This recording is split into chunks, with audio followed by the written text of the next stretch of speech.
Hi hello welcome to IV entertainments. మన దేశం సంస్కృతి సాంప్రదాయాలతో పాటు వింతలు వినోదాలకు కూడా నిలవు. సాధారణంగా చెట్లకు జీవం ఉంటుంది, ఇది మనందరికీ తెలిసిన విషయమే. కానీ రాళ్లకు కూడా జీవం ఉంటుందా? చెట్లు మనుషుల మాదిరిగానే రాళ్లు కూడా పెరుగుతాయా?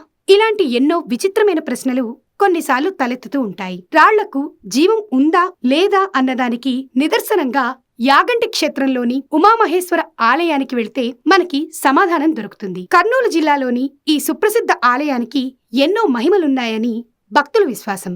ఆలయంలో పెరుగుతున్న నందే ఇందుకు నిదర్శనమంటారు. ప్రకృతి అందాల మధ్య కొలువుదీరిన ఈ క్షేత్రం భక్తులనే కాదు, పర్యాటకులను సైతం విశేషంగా ఆకట్టుకుంటుంది. అయితే ఈ ఆలయంలో ఉన్న నంది విగ్రహం ఎలా పెరుగుతుంది? దీని వెనుక ఉన్న మిస్టరీ ఏంటి? ఇలాంటి విషయాలు తెలుసుకోవాలంటే ముందుగా ఈ ఆలయ చరిత్ర తెలుసుకోవాలి. ఈ ఆలయంలో నంది విగ్రహం పెరగడంపై ఎన్నో సందేహాలు ఉన్నాయి.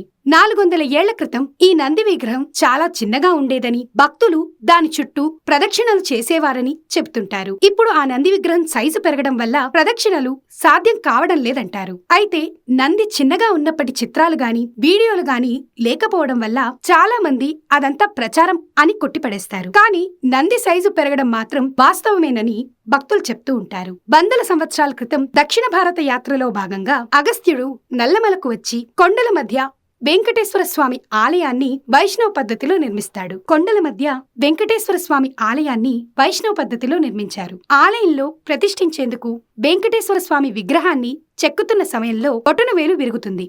అవయవలోపం ఉన్న విగ్రహాన్ని ప్రతిష్ఠిస్తే కీడు తప్పదని భావించి అగస్త్యుడు తాను చేసిన తప్పును తెలుసుకునేందుకు ఘోర తపస్సును చేస్తాడు. దీంతో శివుడు ప్రత్యక్షమై విగ్రహానికి నష్టం కలిగిందని చింతించవద్దని, ఈ ప్రాంతం కైలాసాన్ని పోలి ఉన్నందున తానే కొలువుదీరుతానని చెప్పి ఉమామహేశ్వర స్వామిగా వెలుస్తాడు. దీంతో అగస్త్యుడు వెంకటేశ్వర స్వామి విగ్రహాన్ని ఆలయం పక్కనే ఉన్న ఓ కొండ గుహలో పెట్టి ఉమామహేశ్వర స్వామి విగ్రహాన్ని ప్రతిష్ఠిస్తాడు. ఈ విగ్రహాన్ని ప్రతిష్ఠించిన కొన్ని రోజుల తర్వాత చిన్న నంది విగ్రహం స్వయంగా వెలిసినట్లు స్థల పురాణం చెప్తుంది. భారత పురావస్తు విభాగం అధికారులు జరిపిన పరిశోధనల వల్ల పలు ఆసక్తికర విషయాలు తెలిసాయి. 20 సంవత్సరాల వ్యవధిలో ఈ నంది విగ్రహం కేవలం 1 అంగుళం మాత్రమే పెరుగుతుంది. అంటే ఏడాదికి కేవలం 1 మిల్లీమీటర్ చొప్పున ఈ నంది విగ్రహం పెరుగుతుంది.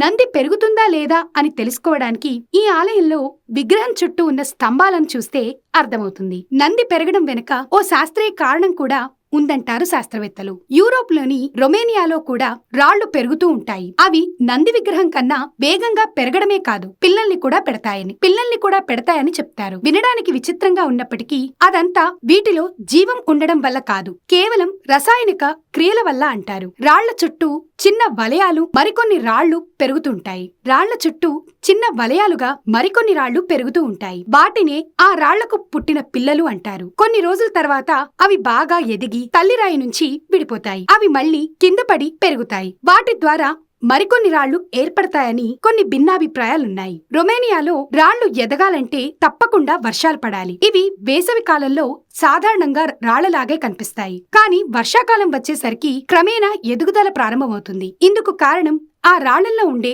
Calcium carbonate, sodium silicate. ఈ రాళ్లలో అవి చాలా ఎక్కువ పరిమాణంలో ఉంటాయి. వర్షం పడగానే రసాయనిక చర్యలు జరిగి రాళ్ల మధ్య చిన్న చిన్న ఖాళీలు ఏర్పడతాయి. ఒత్తిడి వల్ల రాళ్లు పెరుగుతాయంటారు. అయితే రొమేనియా రాళ్లలో ఉన్న calcium carbonate, sodium silicate Yaganti Nandi విగ్రహంలో కూడా ఉన్నాయి. కానీ రొమేనియా రాళ్లకి మన నంది విగ్రహానికి మధ్య ఉన్న ఒకే ఒక్క తేడా ఏంటి అంటే, ఈ నంది ఆలయంలో ఉండటం వల్ల నేరుగా వానలో తడవదు. కేవలం గాల్లో ఉన్న తేమను గ్రహించి మాత్రమే రసాయనిక క్రియకు గురవుతుంది. కాలజ్ఞానంలో వీరబ్రహ్మేంద్ర స్వామి గారు కలియుగం అంతమయ్యేటప్పుడు ఈ నంది లేచి రంకెలు వేస్తుందని తెలిపారు. అప్పుడే కలియుగం కూడా అంతమవుతుందని తన కాలజ్ఞానంలో పేర్కొన్నారు. అందులో పేర్కొన్నట్లుగానే ఇక్కడి నంది రోజురోజుకు పెరుగుతోందని భక్తుల విశ్వాసం. అంతేకాదు, ఈ నంది విగ్రహంలో జీవకళ ఉట్టిపడుతుంది. లేచి రంకెలేయడానికి సిద్ధంగా ఉన్నట్లుగా అనిపిస్తుంది. ఇక ఈ ఆలయంలో ఒక్క కాకి కూడా కనిపించదు. దీనికి కూడా ఒక కారణం ఉందంటారు. వెంకటేశ్వర స్వామి విగ్రహం